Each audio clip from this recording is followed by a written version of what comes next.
Good morning. So today's topic, we're going to chapter 26, inflation. And in the previous class, we talked about GDP, which is simply the measurement of our PPC. So goods and services are produced. So, but these goods and services are produced, they need to be sold. Yes or no? Yes. So that takes us to price. So in price, it takes us to what is we call inflation. So we produce these goods and produce those services. Now we have to sell them. To sell them, it comes with the price of goods and services. So that takes us to inflation. So for inflation is the persistent rise in the prices of goods and those services.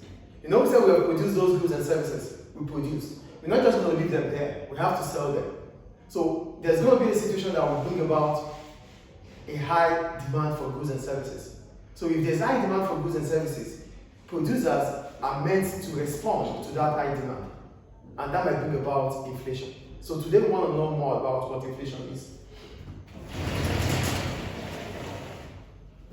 So for inflation, I wrote, it can be defined as an increase in the general price levels of goods and services in a given economy.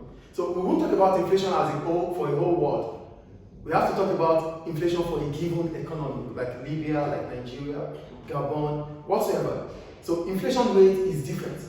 So the inflation rate in Libya will be different from the inflation rate in Nigeria, will be different from the inflation rate in Egypt, it will be different from the inflation rate in Canada and the rest.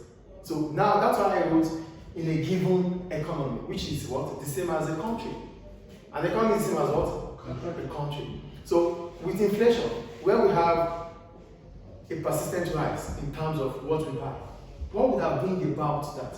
Why would price just suddenly fly up? Why? What would have caused it? So here, I said, can be defined as an increase in the general price level of goods and services in a given economy. That is inflation. What about if price starts falling? If price starts falling, that's the opposite of a rise in price. So we could have a continuous rise in price, and we could have a continuous fall in price. So either ways, the goods and services that we have produced, the price are reducing or increasing. So if the price are increasing, we call it inflation. And if the price continues to fall, we call it what? Deflation. So the difference between inflation and deflation is about a rise in price and a fall in price. Do we get it or not? Yes. So there is inflation, a persistent rise in the price of goods that we buy or services that is being rendered. We know goods, right? Tangible, like marker, the clothes we wear, the phones, these are goods. Then we have services like teaching, insurance, banking, these are services, tourism, these are services. So if the price of these things increases continuously, it is inflation. If the price starts falling continuously, deflation. Do we understand the difference between inflation and deflation? Why would deflation happen? What's the reason? Yeah, deflation could happen because people stop buying goods. So when we stop buying, firms, businesses might have to reduce the price to attract, to interest, or to make us buy. Yes? Could be maybe because of a competitor, maybe they think that yeah, it's also competitors. If a lot of businesses are producing goods and services, that means you have a lot of competitors. So the goods will be flooded. We have a lot of goods. We have a lot of products. Consumers have a lot of choices to make. So if consumers have a lot of choices to make, firms, businesses would have to reduce their price. So that's why deflation is about a fall in aggregate demand. A fall in demand for goods and services will bring about inflation. While an increase in the demand for goods and services will bring about inflation. Are we getting it? So that's about inflation and deflation. So what are the types of inflation we have? The first one is demand pull inflation. Why do we call it demand pull? Demand pull. So it means inflation is caused by increasing demand. So when we continue to demand for certain goods and services, the price will high. That's why it's called demand pull. Mister, is that why during Christmas there was like a lot of aeroplanes and the price was high? Yeah, because a lot of people want to travel. So the demand for tickets will increase. As soon as the demand for tickets increases, airlines would have to increase their prices because that allows them to make more profits. So an inflation caused by an increasing demand for goods or services is called demand pull inflation. That's the first type of inflation we have. Do we get demand pull? Yes. Demand pull inflation. So what are the reasons why we could have demand pull inflation? The first one here, rising consumer spending. We start spending a lot of money.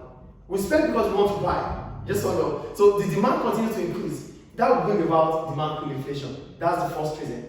The second one, sharp increase in government spending. Government continues to spend. Subsidy. And you know what subsidy is? What's subsidy? It's for the government giving money to our businesses. Financial help, yes. Thank you. Subsidiary. What? Subsidiary or subsidy? Subsidies. No, subsidiary is a branch of a company. Subsidy is a financial help from government.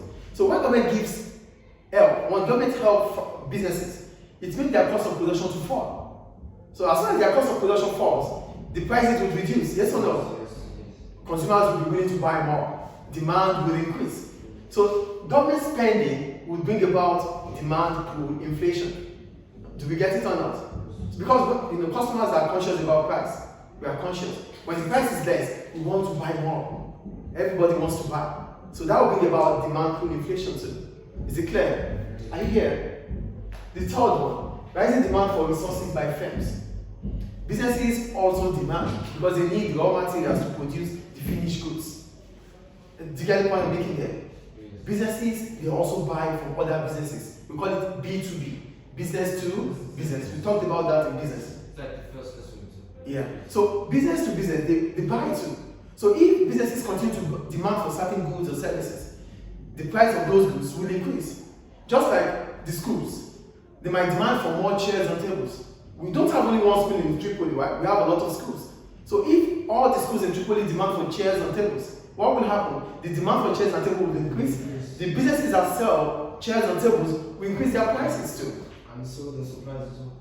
The supply will, so the cost of production for firms will also increase. And what can firms do? They have to put the price to consumers. Do you get it? If we have to buy raw materials and it is expensive, what do we have to do? We produce and transfer the cost to consumers. So consumers will be paying a higher price. So That means yes. if consumers are paying a higher price, wouldn't the demand fall? Yes. As soon as price increases, because we are conscious about price, the demand will fall based on the law of demand. The higher the price, the lower the quantity demanded. The lower the price, the higher the quantity demanded. But the demand is for the firms. Now here, demand is for firms because they need resources to produce goods and services. We call it B2B. B2B. Business to business. So yeah. You said that there's more demand for shares, so they're going to make the price higher because more schools want Chairs and tables, yes. tables. So why would the price decrease? No. Instead, it talks about There's less money as well. when the price will only decrease if the quantity demanded is reducing. But right now that most schools want chairs and tables, the price for chairs and tables will definitely rise based on the law of supply. Because firms will not firms will not sell if they are not going to make profit out of it. Nobody wants to sell for a loss. So the incentive to produce more is based on how high the price is. The incentive to consume more is based on how low the price is. Do we get it? Consumers will respond. Producers they respond too. They want to make profit. We want satisfaction. We want affordable prices. Producers want a higher profit. So there's contrasting relationship between consumers and producers. That's why we have separate laws. Law of demand, law of supply. Do we get it, please? Are you here? And the last one, booming demand for exports. What is export? Selling to foreign customers. So if, for example, Libya produces oil, right? If the demand for oil increases globally, so that means a lot of countries need oil from Libya. So prices of oil in Libya will rise. So businesses that do export in Libya will prefer to sell abroad because they're going to make foreign money rather than selling locally. That's about exports. Do we get export here? Export means you are selling to foreign customers. Import